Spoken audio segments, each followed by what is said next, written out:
నమస్కారం. APTS 24/7 news కి స్వాగతం. హెడ్లైన్స్ చూద్దాం.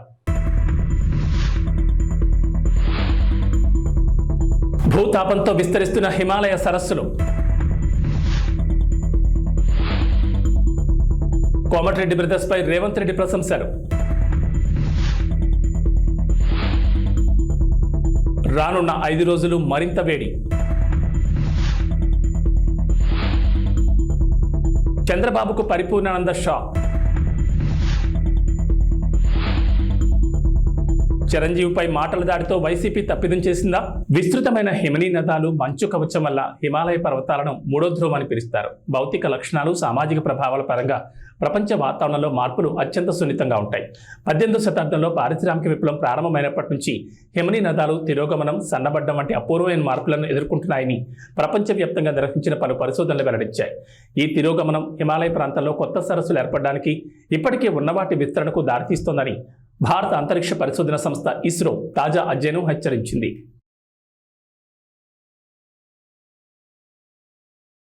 ఉత్తర భారతదేశంలో ప్రచండ భానుడి భగభగలకు జనం అల్లాడిపోతున్నారు. వేడి గాలులు ప్రజలను ఇబ్బందులు గురిచేస్తున్నాయి. దీని నుంచి ఇప్పట్లో ఉపశమనం లభించే అవకాశం లేదని భారత వాతావరణ శాఖ పేర్కొంది. రాబోయే 5 రోజుల పాటు తూర్పు భారతదేశంలోని చాలా ప్రాంతాల్లో వేడి గాలులు కొనసాగుతాయన్నారు. పశ్చిమ బెంగాల్, ఒడిశా, జార్ఖండ్, బీహార్లోని కొన్ని ప్రాంతాల్లో వేడి తరంగాల పరిస్థితులు నెలకొని ఉన్నాయి. అలాగే అధిక తేమ కారణంగా కోస్తా ఆంధ్రప్రదేశ్, తమిళనాడు, పుదుచ్చేరి, కర్ణాటక, గోవా, కేరళ, పశ్చిమ బెంగాల్, బీహార్లోని ప్రజలు అలర్ట్గా ఉండాలని వాతావరణ శాఖ సూచించింది.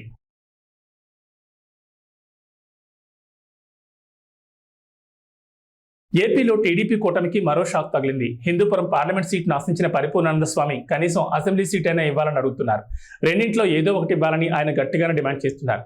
పొత్తులో భాగంగా టికెట్ దక్కుతుందని, ఎంపీ అవుతానని గట్టి నమ్మకం ప్రదర్శించారు పరిపూర్ణానంద. కానీ ఈ పరిధిలోని 2 టికెట్లు టీడీపీకి దక్కాయి. ఎంపీ టికెట్ టీడీపీ అభ్యర్థి బీకే పార్థసారథికి దక్కింది. దీంతో ఇండిపెండెంట్గా రంగంలోకి దిగేందుకు స్వామి సిద్ధమయ్యారు. అభ్యర్థుల మార్పు సమాచారంతో స్వామి పరిపూర్ణానంద ఇటీవల చంద్రబాబును కలిశారు. ఆయన టీడీపీలో చేరతారని చాలా బలంగా వినిపించింది. అయితే ఎంపీ టికెట్ తనకు ఇవ్వాలని, లేకపోతే ఇండిపెండెంట్గా పోటీ చేస్తానని బాబుకు స్వామి చెప్పారట. ఈ పరిణామంతో టీడీపీలో కలవరం మొదలైంది. ఎలాగైనా బీజేపీతో మాట్లాడి స్వామిని ఒప్పించాలని చంద్రబాబు భావిస్తున్నారట. భారతీయ జనతా పార్టీ చేతులు ఏం లేదు. మీరు చూస్తున్నారు, అనపర్తి విషయంలోనే ఇటు మార్చి అటు మార్చి టీడీపీ వ్యక్తిని అక్కడికి పంపించి అక్కడి నుంచి నడిపించాలి. కాబట్టి ఈరోజు జరిగే వాతావరణం అంతా కూడా ఒక పురంధేశ్వరి గారు, చంద్రబాబు నాయుడు గారు, వీళ్ళ మధ్యలోనే అన్ని జరుగుతూ ఉన్నాయి. మోడీ గారికి, అమిత్ షా గారికి, వాళ్ళకి దేశవ్యాప్తంగా ఉన్న వాళ్ళ సమస్యల్లో వాళ్ళు తిరుగుతున్నారు, కొట్టుమిట్టాడుతున్నారు. కాబట్టి ఇక్కడ ప్రధానంగా వాళ్ళిద్దరే. కాబట్టి వాళ్ళిద్దరినీ మనం ఏం అడుగుతున్నా, మీ పేరు ప్రపోజల్లో పెట్టాము, మీ పేరు చెప్పాము, వాళ్ళు ఒప్పుకోలేదు, కొంత దీనికి కారణం అది కాదు, ఏవో చెప్పుకుంటూ వాయిదా వేస్తూ వచ్చారు.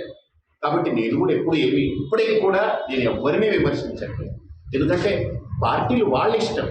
ఇప్పుడు నేను సీటు కోసం నేను అడిగాను, అది వాళ్ళు ఇష్టమైతే ఇస్తారు, ఇష్టం లేకపోతే ఇవ్వరు. కానీ ఇండిపెండెంట్గా పోటీ చేయాలా లేదా అనేది నా ఇష్టం. మెగాస్టార్ చిరంజీవి రాజకీయాలకు దూరంగా ఉంటున్నారు. అయితే తన తమ్ముడు పవన్ కు మాత్రం మోరల్ సపోర్ట్ ఇస్తున్నారు. దీంతో వైసీపీ చిరంజీవిపై మాటలు దాడి చేసింది. ఇది తీవ్ర విమర్శల పాలవుతోంది. చిరంజీవి ఎన్డీఏ కూటమి అభ్యర్థులకు మద్దతు ప్రకటించడాన్ని సజ్జల రామకృష్ణారెడ్డి, పేర్ని నాని తీవ్రంగా వ్యతిరేకించారు. అటు వైసీపీ నేతలు కూడా చిరంజీవిపై విమర్శలు డోసు పెంచుతున్నారు. జనసేన పార్టీకి 5 కోట్ల విరాళం ఇచ్చి చిరంజీవి తన మొదటి స్టెప్లో మద్దతు ప్రకటించారు. ఎన్డీఏ అభ్యర్థులు గెలవాలని ఆకాంక్షించి తన పూర్తి మద్దతు ప్రకటించారు. అయితే పవన్తో పాటు ఇప్పుడు చిరంజీవి పైన ఇలా వైసీపీ దాడి చేయడంతో మెగా ఫ్యాన్స్, మూవీ లవర్స్ నుంచి వ్యతిరేకత వస్తున్నట్లు సమాచారం. దీన్ని టీడీపీ అధినేత చంద్రబాబు తన ప్రసంగంలో ప్రస్తావిస్తున్నారు.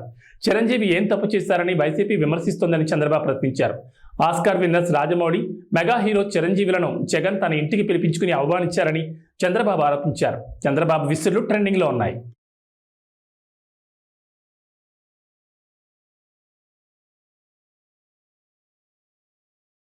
కడప జిల్లా ఒంటిమిట్టలో సీతారామ కళ్యాణం నిర్వహించున్నారు. సాధారణంగా అన్ని ఆలయాల్లో శ్రీరామనవమి రోజున కళ్యాణం జరుపుతారు. ఇక్కడ మాత్రం నవమి తర్వాత చతుర్దశి రోజున పండు వెన్నెల్లో స్వామివార్ల పెళ్లి వేడుక నిర్వహిస్తారు. ఇప్పటికే అధికారులు అన్ని ఏర్పాట్లు పూర్తి చేశారు. ఎలక్షన్ కోడ్ నేపథ్యంలో ఈ ఉత్సవానికి సీఎం జగన్ బదులు దేవాదాయ శాఖ ప్రత్యేక ప్రధాన కార్యదర్శి పట్టు వస్త్రాలు సమర్పిస్తారు. ఈ సాయంత్రం 6:30 నుంచి రాత్రి 8:30 వరకు ఈ కార్యక్రమం కొనసాగుతుంది. కడప, అన్నమయ్య, రాయచోటి, తిరుపతి, చిత్తూరు, నంద్యాల, కర్నూలు జిల్లాల నుంచి లక్షలాది మంది భక్తులు ఈ బ్రహ్మోత్సవాలకు హాజరవుతారని అధికారులు అంచనా వేస్తున్నారు. కళ్యాణోత్సవాన్ని నేరుగా తిలకించలేని వారి కోసం 28 LED స్క్రీన్లను అమర్చారు. గ్యాలరీలో ఉండే భక్తులకు ఉపశమనం కలిగించడానికి 200కు పైగా ఎయిర్ కూలర్లను అందుబాటులో ఉంచారు. సీతారాముల కళ్యాణోత్సవానికి విచ్చేసే ప్రతి భక్తుడికి గ్యాలరీలోని తలంబ్రాలు, శ్రీవారి లడ్డూ ప్రసాదాలను అందిస్తారు. దీనికోసం టీటీడీ అన్ని ఏర్పాట్లు పూర్తి చేసింది. భువనగిరిలో రోడ్ షో సందర్భంగా కోమటిరెడ్డి అభిమానులను రంజింపజేసేలా మాట్లాడారు సీఎం రేవంత్ రెడ్డి. దాంతో పాటు సీఎం అయ్యే అర్హత ఉన్న వ్యక్తి కోమటిరెడ్డి వెంకటరెడ్డి అని చెప్పి ఆయన అభిమానులందరిలో శభాష్ అనిపించుకున్నారు. కష్ట నష్టాల్లో పేదలకు సేవలు అందించడంలో కోమటిరెడ్డి బ్రదర్స్ మంచి పేరుందని చెప్పారు. ఉద్యమంలో మంత్రి పదవిని త్యాగం చేసిన నాయకుడు కోమటిరెడ్డి వెంకటరెడ్డి. తెలంగాణ రాష్ట్రం వచ్చాకే మంత్రి పదవి తీసుకుంటానని చెప్పి నల్గొండ పోరాట యోధుడు వెంకటరెడ్డి అని రేవంత్ రెడ్డి కొనియాడారు. జగదీష్ రెడ్డిని ఉద్దేశించి భూమికి మూరెడు లేని సన్నాసి మంత్రి పదవి కోసం కాకాపడుతున్నారని, రాజగోపాల్ రెడ్డినే విమర్శిస్తున్నాడని ఫైర్ అయ్యారు. ఆనాడు సోదరిమణి బెల్లి లలిత గుర్తొస్తుంది. భువనగిరి గడ్డ అంటే గుత్పల సంఘం పెట్టిన దొడ్డి కొమరయ్యను ఈ ప్రాంతం ఎప్పటికీ మరవదు. మిత్రులారా, ఇవాళ నేను మీతోని మనసు విప్పి మాట్లాడదలుచుకున్నా. ఈ తెలంగాణ రాష్ట్రం ఆనాడు హైదరాబాదు సంస్థానం ఆదిలాబాదు జిల్లాలో కొమరం భీం రామ్జీ గోండు జల్ జమీన్ జంగల్ అని భూమి కోసం, భుక్తి కోసం, విముక్తి కోసం వాళ్ళు మొదలుపెట్టిన పోరాటం ఈ నల్లగొండ గడ్డ మీద మా ఎర్రజెండా సోదరులు సాయుధ రైతాంగ పోరాటం మొదలుపెట్టి నిజాంల నుంచి రజాకర్లను జై జై కాంగ్రెస్ హస్తం గుర్తుకే, హస్తం గుర్తుకే. ధన్యవాదాలు సోదరులారా. దూరం నుంచి వచ్చారు. ఈ ఉత్సాహంలో ఎక్కువ స్పీడ్గా ఓకర్రి, జాగ్రత్తగా ఓన్రి. ఎన్నికల వరకు గ్రామాలల్లో కంచేసి బూతుల కాడ కాపలా కాసి గెలిపించండి. మళ్ళా భువనగిరికి వచ్చి మిమ్మల్ని కలిసి మీతో సావధానంగా మాట్లాడతాను తెలియజేస్తూ మీ అందరి దగ్గర సెలవు తీసుకుంటున్నా. మిత్రులారా, మీరు ఒక్క 10 నిమిషాలు నిశ్శబ్దంగా సావధానంగా వింటే, మరా 15 నిమిషాలు సావధానంగా వినాల్సిందిగా మిత్రులను కోరుకుంటూ, నల్గొండ జిల్లా అన్నా, భువనగిరి ప్రాంతం అన్నా, సర్దారు సర్వాయి పాపన్న గౌడు మొట్టమొదట గుర్తొస్తాడు. దొడ్డి కొమరయ్య గుర్తొస్తాడు. చాకలి ఐలమ్మ గుర్తొస్తుంది. రావి నారాయణ రెడ్డి గుర్తొస్తాడు. బద్దం నరసింహారెడ్డి గుర్తొస్తాడు. మల్లు స్వరాజ్యం గుర్తొస్తుంది. ఆరుట్ల రామచంద్రారెడ్డి గుర్తొస్తాడు. ఆరుట్ల కమలాదేవి గుర్తొస్తుంది. ధర్మ భిక్షం గుర్తొస్తాడు. కొండా లక్ష్మణ్ బాపూజీ గుర్తొస్తాడు. ఆనాడు సోదరిమణి బెల్లి లలిత గుర్తొస్తుంది. భువనగిరి గడ్డ అంటే గుత్పల సంఘం పెట్టిన దొడ్డి కొమరయ్యను ఈ ప్రాంతం ఎప్పటికీ మరవదు.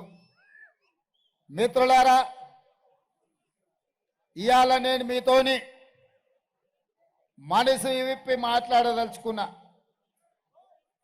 ఈ తెలంగాణ రాష్ట్రం ఆనాడు హైదరాబాదు సంస్థానం ఆదిలాబాదు జిల్లాలో కొమరం భీం రామ్జీ గోండు జల్ జమీన్ జంగల్ అని భూమి కోసం, భుక్తి కోసం, విముక్తి కోసం వాళ్ళు మొదలుపెట్టిన పోరాటం ఈ నల్లగొండ గడ్డ మీద మా ఎర్రజెండా సోదరులు సాయుధ రైతాంగ పోరాటం మొదలుపెట్టి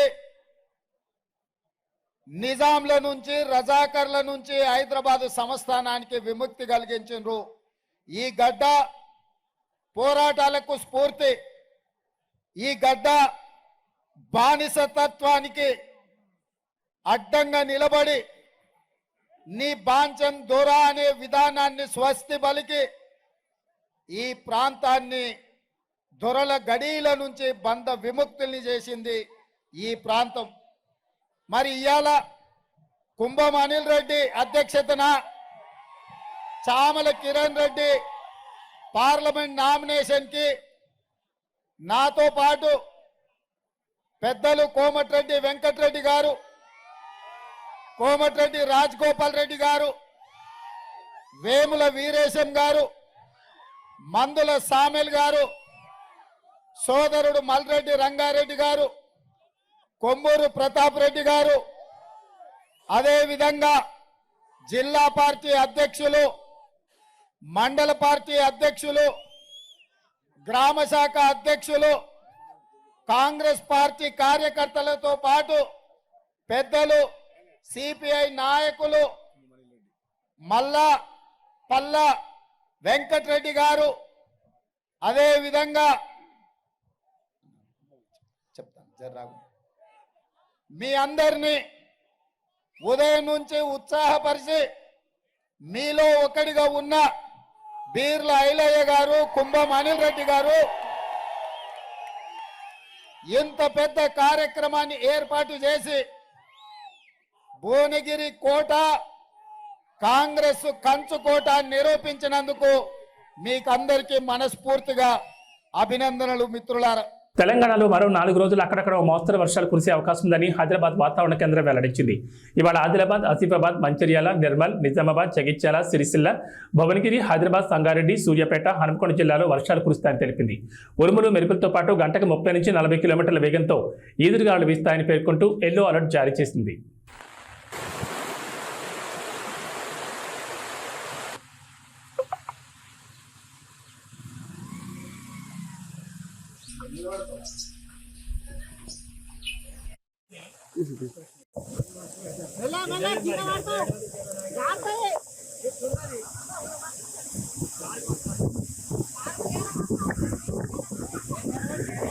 ప్రపంచం తల్లకిందులైన ఆగస్టు 15 లోపు రుణమాఫీ చేసి తీరుతామని సీఎం రేవంత్ రెడ్డి మరోసారి స్పష్టం చేశారు.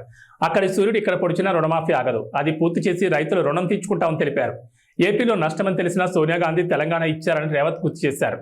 కానీ తెలంగాణ ఏర్పాటే తప్పిదమన్నట్లుగా మోడీ ఎన్నోసార్లు మాట్లాడారని మండిపడ్డారు. తనతో పాటు సీఎం అయ్యే అర్హతలు కోమటిరెడ్డి వెంకటరెడ్డికి ఉన్నాయని సీఎం రేవంత్ రెడ్డి అన్నారు. కోమటిరెడ్డి పోరాట యోధుడు. తెలంగాణ కోసం ఆయన రాజీనామా చేస్తే కేసీఆర్ దొంగ దీక్ష చేశారు. ప్రత్యేక రాష్ట్రం కోసం కోమటిరెడ్డి బ్రదర్స్ పోరాటం చేసి కాంగ్రెస్ అధిష్టానాన్ని ఒప్పించారు. బీఆర్ఎస్కు ఒక్క సీటు వచ్చినా బీజేపీలో కలిపేస్తారు. ప్రధాని మోదీతో కేసీఆర్ ఏనాడు పోరాడలేదని ఆయన మండిపడ్డారు. నన్ను గద్దె దించమంటుండు కేసీఆర్ గాని 10 ఏళ్ళు గద్దె మీద ఉన్న మోడీని ఎందుకు గద్దె దించమంటలేడు? మిత్రులారా, మీరు ఆలోచన చేయండి. 100 రోజుల్లో నేను ఇన్ని పనులు చేసిన, ఇంకా చేయాల్సినవి ఉన్నాయి. ఇవాళ ఎన్నికల కోడ్ వచ్చింది కాబట్టి ఇవాళ రైతు రుణమాఫీ నేను చేయలేకపోయినా. అందుకే ఈ నారాయణపేట గడ్డ మీద నుంచి తెలంగాణ రైతాంగానికి 69 లక్షల రైతులకు నేను మాట ఇస్తున్నా. ఆగస్టు 15 తారీఖు లోపల 2 లక్షల రూపాయల రైతు రుణమాఫీ చేసి తీరుతా. ఎట్లయితే ఏడాదిగా ప్రయత్నించిన సంతానం కలగలేదా? నోవా ఐవీఎఫ్ లో ఫెర్టిలిటీ ఎక్స్పర్ట్స్ ను కలవండి. మాతృత్వం కల్లా నెరవేర్చుకోవడానికి ఉచితంగా సంప్రదించండి. మక్తల్, నారాయణపేట, కొడంగల్ ఎత్తిపోతల పథకం పూర్తి చేసినో, ఎట్లయితే ఆర్టీసీ ఉచిత ప్రయాణం ఇచ్చినో, ఎట్లయితే 500 రూపాయలకు సిలిండర్ ఇచ్చినో, అట్లనే 15 ఆగస్టు లోపల 2 లక్షల రూపాయల రైతు రుణమాఫీ చేస్తా. ఏకకాలంలో మొత్తంలో మీకు రుణమాఫీ చేసే బాధ్యత నాది. మీ బిడ్డను నేను. రాష్ట్రమంతా మాదక ద్రవ్యాలమయమైపోయిందని తెలుగుదేశం జాతీయ అధ్యక్షుడు, మాజీ ముఖ్యమంత్రి నారా చంద్రబాబు నాయుడు అన్నారు. సోమవారం విజయనగరంలో జరుగుతున్న ప్రజాగాళం భారీ బహిరంగ సభలో సీఎం జగన్పై తీవ్ర విమర్శలు గుప్పించారు. మే 13వ తేదీన వస్తున్న రాజకీయ తుఫాన్తో వైసీపీ బంగాళాఖాతంలో కలిసిపోవడం ఖాయమన్నారు. విశాఖను గంజాయికి క్యాపిటల్గా మార్చారని విరుచుకుపడ్డారు. రాష్ట్రంలో బ్లేడ్ బ్యాచ్లు, గంజాయి బ్యాచ్లు తిరుగుతున్నాయని ఆరోపించారు. నాకన్నా పెద్దోళ్ళు, నాకన్నా ఎక్స్పీరియన్స్డ్ పీపుల్, నాకన్నా చాలా చాలా అనుభవం ఉందని చెప్పి గొప్పలు చెప్పుకునే వాళ్ళు చాలామంది ముఖ్యమంత్రులుగా కూడా పనిచేశారు. కానీ నేను ఒకటే అడుగుతా ఉన్నా మీ అందరితో కూడా. ఇంతమందిని మీరు చూశారు. మరీ ముఖ్యంగా రాష్ట్రం విడిపోయిన తర్వాత నాకన్నా ముందు 75 ఏళ్ల ముసలాయనకు కూడా పరిపాలన చేయడం కూడా చూశారు. ఆయన ఏకంగా 14 సంవత్సరాలు ముఖ్యమంత్రిగా పరిపాలన చేశాడు. 3 సార్లు ముఖ్యమంత్రిగా పరిపాలన చేశాడు.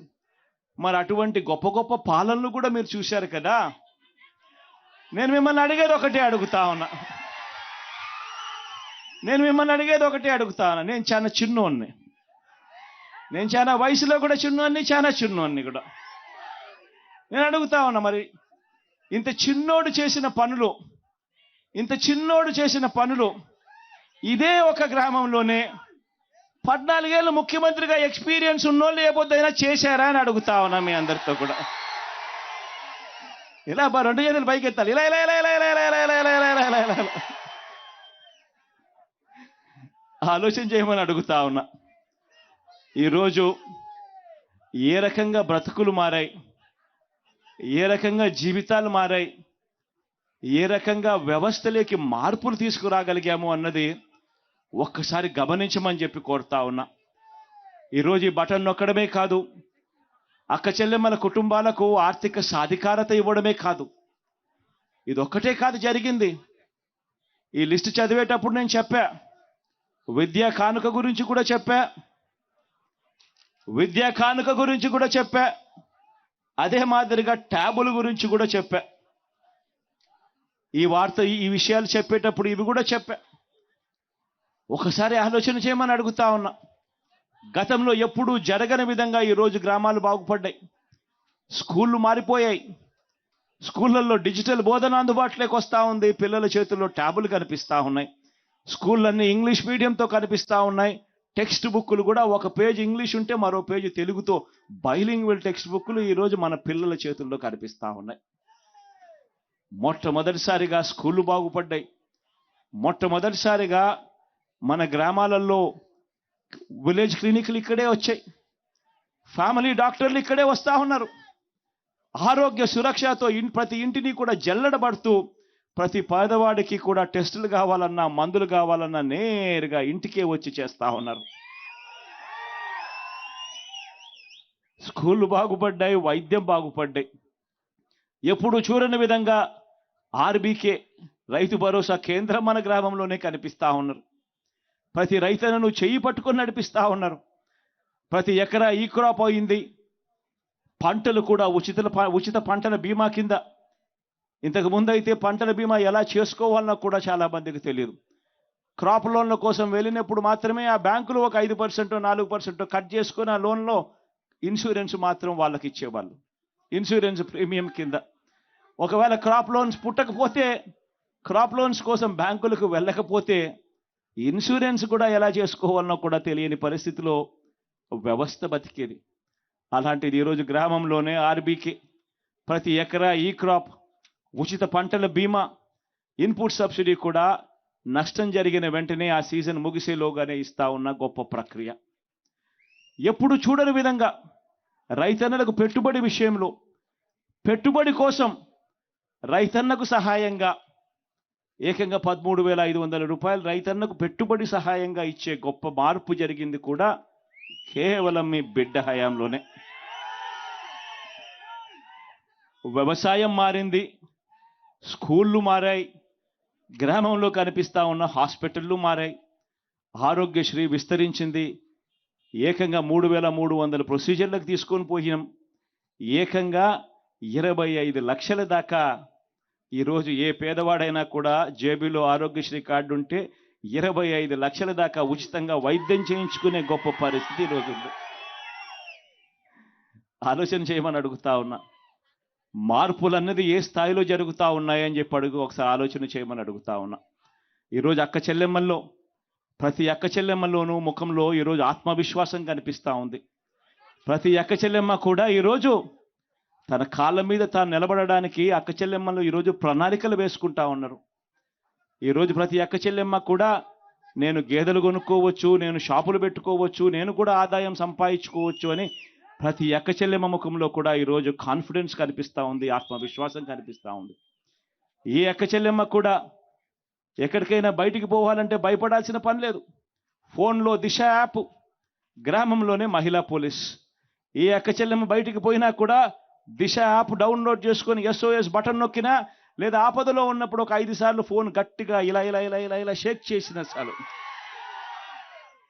10 నిమిషాల్లోనే ఆ అక్క చెల్లెమ్మలకు వెంటనే ఫోన్ వస్తూ ఉంది. ఆపదలో ఉన్నారా అక్క చెల్లెమ్మ అని చెప్పి పోలీస్ సోదరుడు అడుగుతా ఉన్నాడు.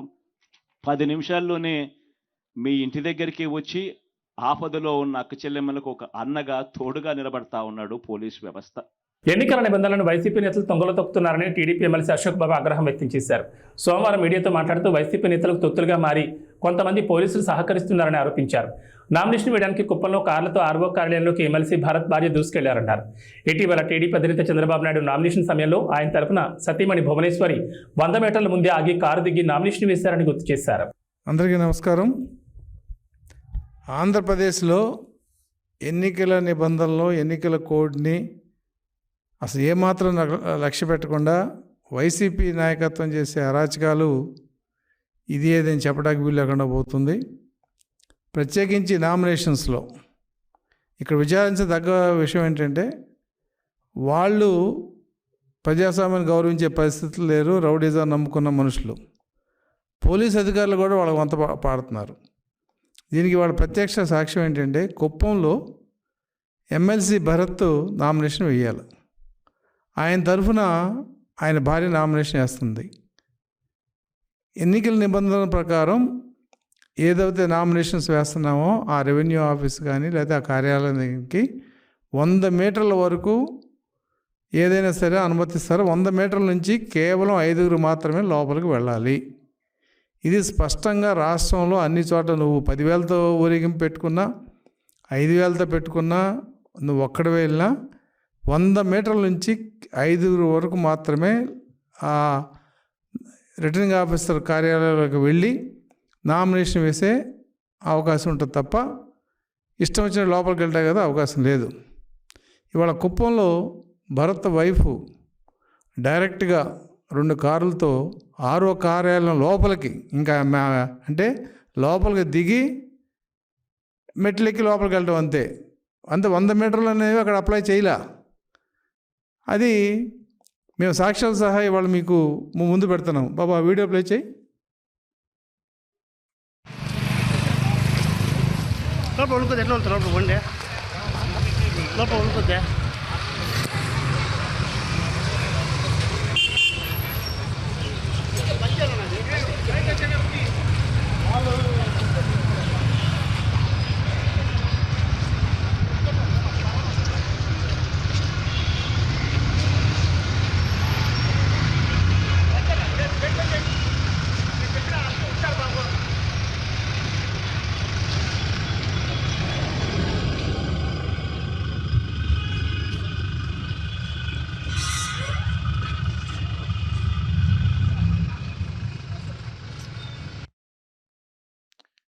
ఇది పరిస్థితి. అంటే రిటర్నింగ్ ఆఫీసర్ కార్యాలయంలోకి స్టెప్స్ దాకా వెళ్ళి అక్కడ దిగి లోపలికి వెళ్ళే పరిస్థితి. పోనీ ఆవిడ క్యాండిడేటా? కాదు, క్యాండిడేట్ తరఫున క్యాండిడేట్ భార్య. అంటే ఏమిటి నిర్లక్ష్యం. ఇంకా దౌర్భాగ్యం ఏంటంటే, అక్కడ పోలీస్ వ్యవస్థ వాళ్ళు స్వాగతం చెప్తున్నారు. వాళ్ళకి చక్కగా గేట్లు తీశారు. కారు లోపలికి వెళ్ళి వాళ్ళు దిగిన తర్వాత గేట్లు తీసి వాళ్ళు రివర్స్ చేసుకున్న తర్వాత గేట్లు వేస్తున్నారు. ఇక్కడ ఇంకో వ్యక్తిని నేను చెప్పాలి. శ్రీనివాసమూర్తి అని AP civil supplies corporation director అతను. ఆయన కూడా లోపలికి వెళ్ళాడు స్కూటర్ మీద. ఆయన దేనికి వెళ్ళాడంటే ఎవరు సమాధానం చెప్పట్లా. ఆయన వెళ్ళాడు, బయటకు వచ్చాడు. ఈ వెహికల్ కూడా ముందున్న ఫార్చ్యూనర్ కారులో చక్కగా ఎమ్మెల్సీ చిత్తూరు డిస్ట్రిక్ట్ అని చెప్పి నేమ్ ప్లేట్ కూడా ఉంది. ఏం కావాలి ఎందుకంటే ఎవిడెన్సు? ఎలక్షన్లు అనేవి నిష్పక్షపాతంగా జరిగితేనే ప్రజాస్వామ్యం బతుకుద్ది. మీరు ఇటువంటి చెంచాగిరి చేసే మట్టికి ఖచ్చితంగా మీ ఉద్యోగాలకు భద్రత ఎలా ఉంటుందనేది జూన్ 4 తర్వాత మీరే చూస్తారు.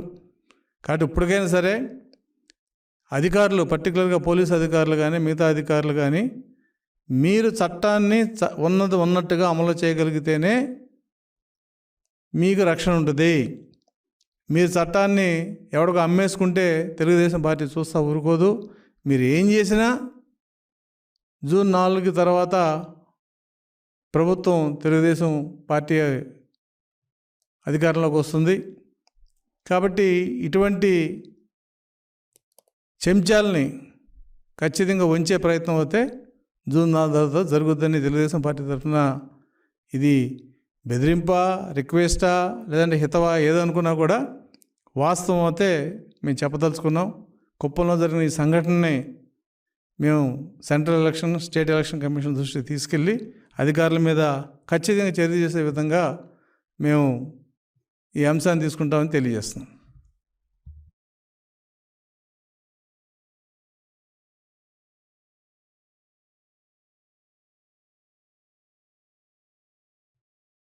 ఏబీ బులెటిన్ విశేషాలు. నమస్కారం.